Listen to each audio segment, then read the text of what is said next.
So this one's slightly later than I'd envisaged, and this car has just kicked my backside for the last month. Everything that I thought I was going to achieve took 10 times longer than I could even imagine. So in this episode, I get the angle grinder out and actually start chopping up this Gullwing body. I do some further revision work to the suspension of the SLK. We then jump into getting the position of the body finalised and set into position. So I think without further ado, let's crack on with the episode.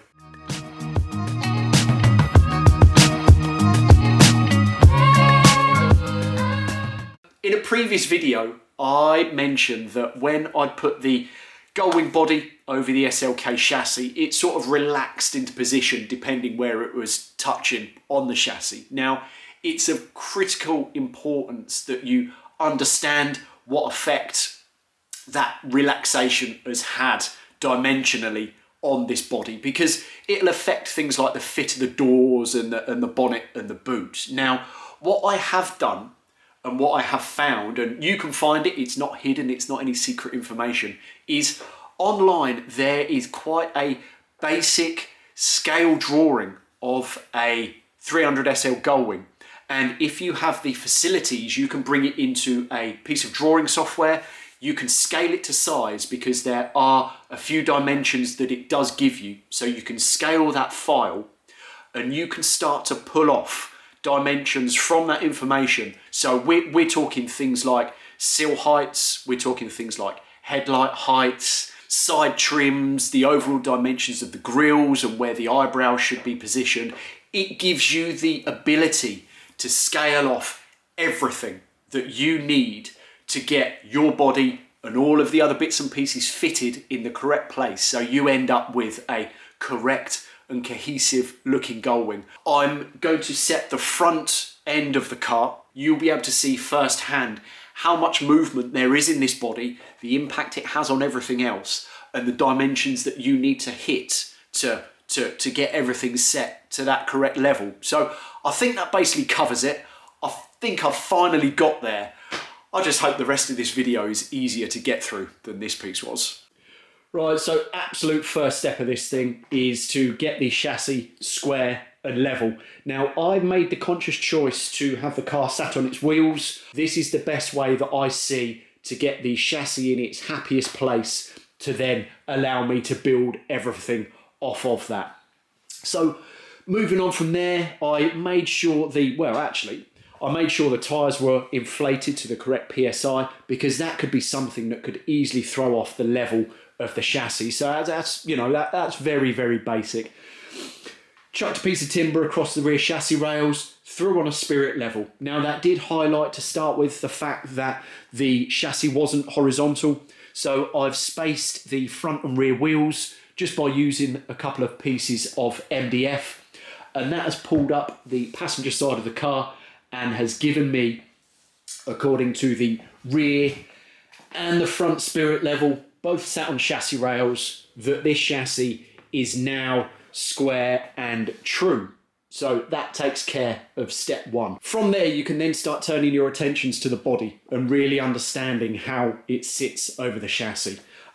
Very early on, I had spaced the back of the car just with some timber packers off of the rear arch structure. Now, that gave me a start for 10 of a height that I was generally happy with. So I have welded in a couple of temporary brackets just to remove that timber and get something solid into place. Now, those brackets have nothing to do with the support structure that I will be making. This is all just temporary stuff while I carry on the sort of fact-finding mission of understanding this body and how it sits over the chassis. If I move this timber out of the way, you can see that I've put on some pencil data marks, both left and right. That allows me just to very quickly chuck on a piece of decent squared timber, put a spirit level on there so I can be double and triple checking that the body is still horizontal and parallel to the chassis. On the front wings, I have given myself the same data marks just so I can throw a level on there nice and quick, just to triple check as I'm going along. Now, like I've said, I still need to set the front, and I'm going to show you the work involved in that. But something that is dictating the height of the front from my personal perspective is the fact that I want to use the pattern of the original bonnet structure on my build. Now let me spin the camera round. When you start digging into what it takes to build one of these on forums and build videos, a lot of people have said that you can't use the original bonnet structure when you're building one of these, either with the AMG engine or otherwise, because there isn't enough clearance. Now, to me, that just sounds like a good challenge that I want to investigate, and I think I can overcome it. And yeah, I'm going to blow the lid off it and say it's doable. It's very easily doable. And I will show you, as a starter, the front of the body is spaced up from the cut down scuttle tray by 15mm. So just temporary packers either side. So that gives me clearance at the back. I have taken small pieces out of the front of the scuttle tray. All of this will be refabricated, so this isn't going to stay like it. Don't worry, it will all get finished. But this buys me some space at the backside of the engine bay. Now coming down to the front, and this is where we'll get onto the setting out of the front of the car, you'll basically see what I'm having to work with.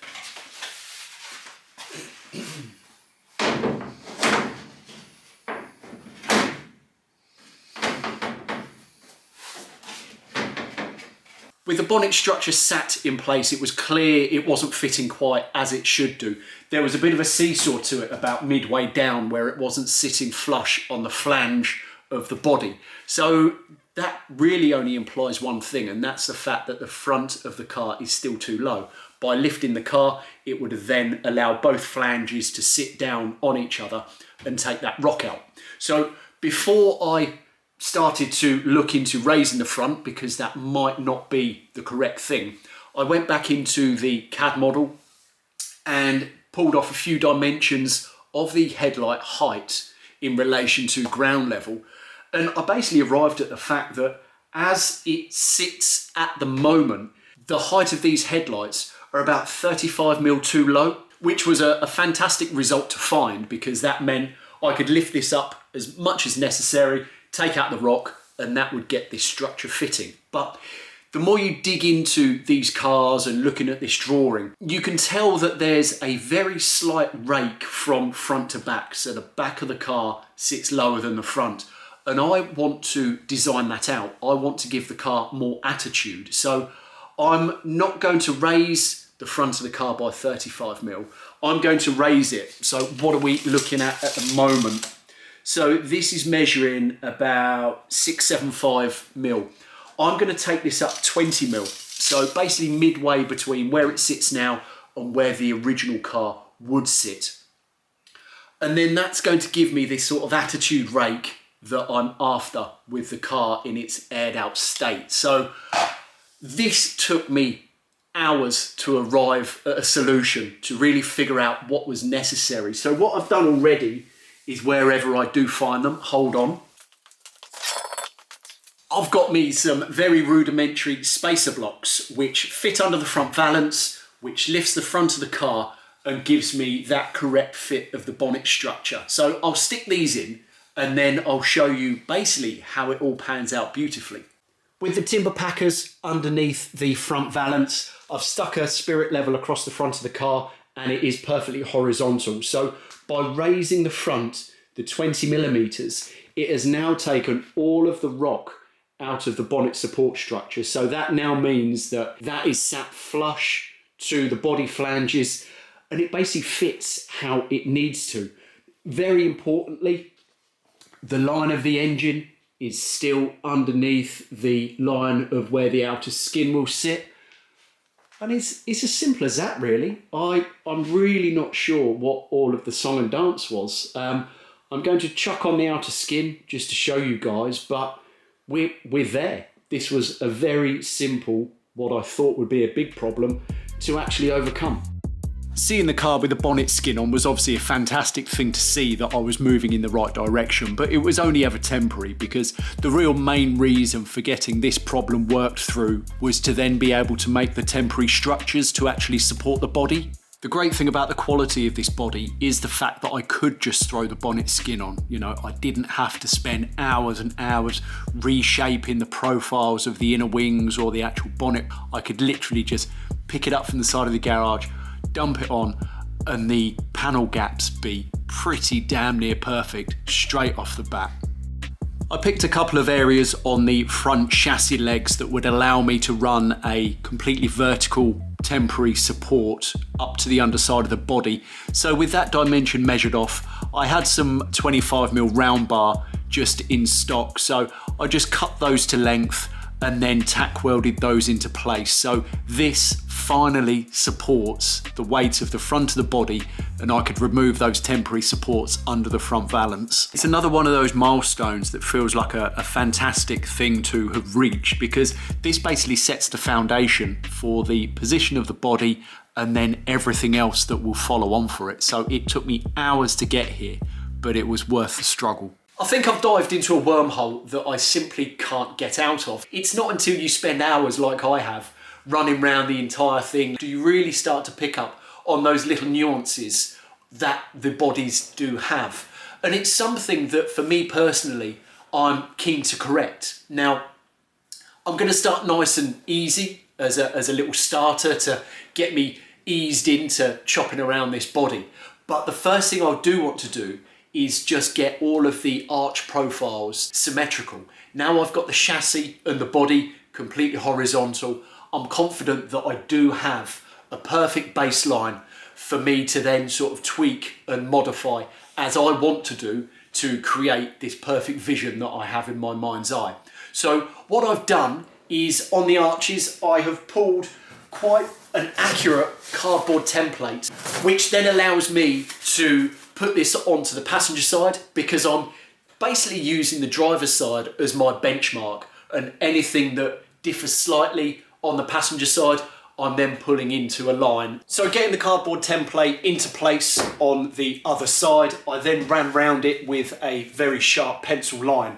And what that has highlighted, and it's something that I wanted to find really, because I was getting a different dimension from the wheel to arch height from left to right, even though the body was totally horizontal. So I knew there wasn't something quite correct, but it was good to investigate and to actually find it. So now I've got the new arch profile lined out, get the grinder out and get this trimmed out.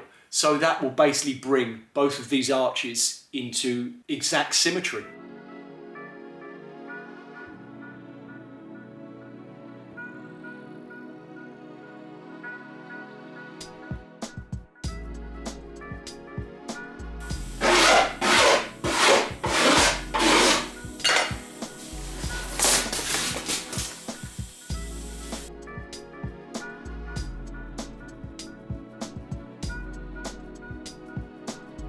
Now I've eased into chopping around this body, it's time to start getting serious. And the next thing I want to move on to is getting these separate seal panels fitted. So that is going to involve me basically chopping off the bottom of the body and then working out the next steps to get everything working nicely hand in hand together. So not strictly necessary, but it's just another step that I want to do to try and pull this into a line with the original cars.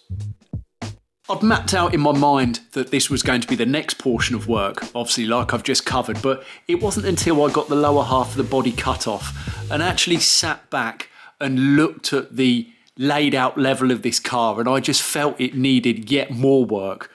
I'd mentioned in a previous video that I was looking at raising the upper spring seats on the front suspension, which would allow me to drop the car further more. And that was something that I really did want to progress. So that is in fact what I did jump into next. So I've got the old spring seat cut off and the area cleaned up. Now I've picked up some new genuine spring seats. The original one was down at this sort of height. And what I'm planning on doing is raising these new spring seats up 25mm. So that will give me another 25mm drop on the front. So what's left to do now is get some weld through primer on this bare metal, get some spot welds drilled in the new spring seat and start welding this thing together. A few moments later. So I've got both of the spring cups welded into place in their new higher position. Really happy with how these have turned out, and I'm excited to get the suspension reassembled just to see how much of an impact this has had on the stance of the car. Just when you think you've covered all of the bases and things are going well, something crops up and takes you completely by surprise.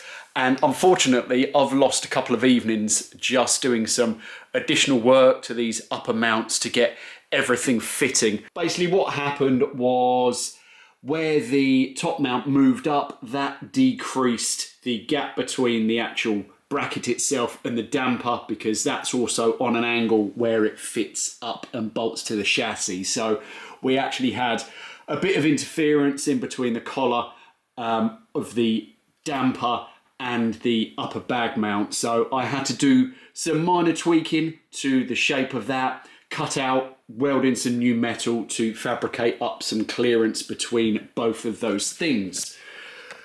So now finally, I think I am in a position to get the wheels back on, get it lowered down and see how much of a difference this has made to the ride height of the car.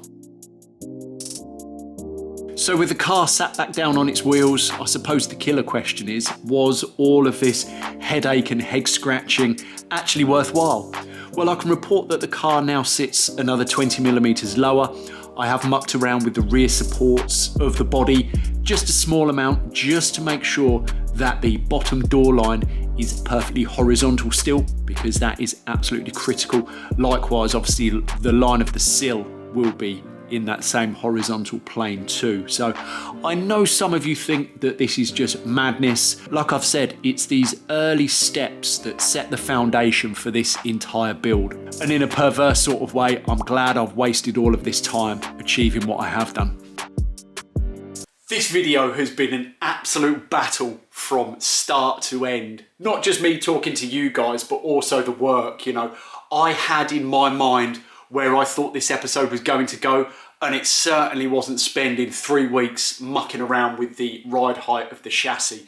But it wasn't until I started really trying to finalise the position of the body, I realised that I still wasn't happy with how that chassis was sitting. Now, I'm still not quite there, but the tyres are wedged up into the inner arches. So what I now need to do, and what I foresee, all being well, the next episode being, is actually measuring up the new wheels and basically showing you what my vision is for those. They are sat over there in the corner of the garage, so I'm really excited to be cracking on with that.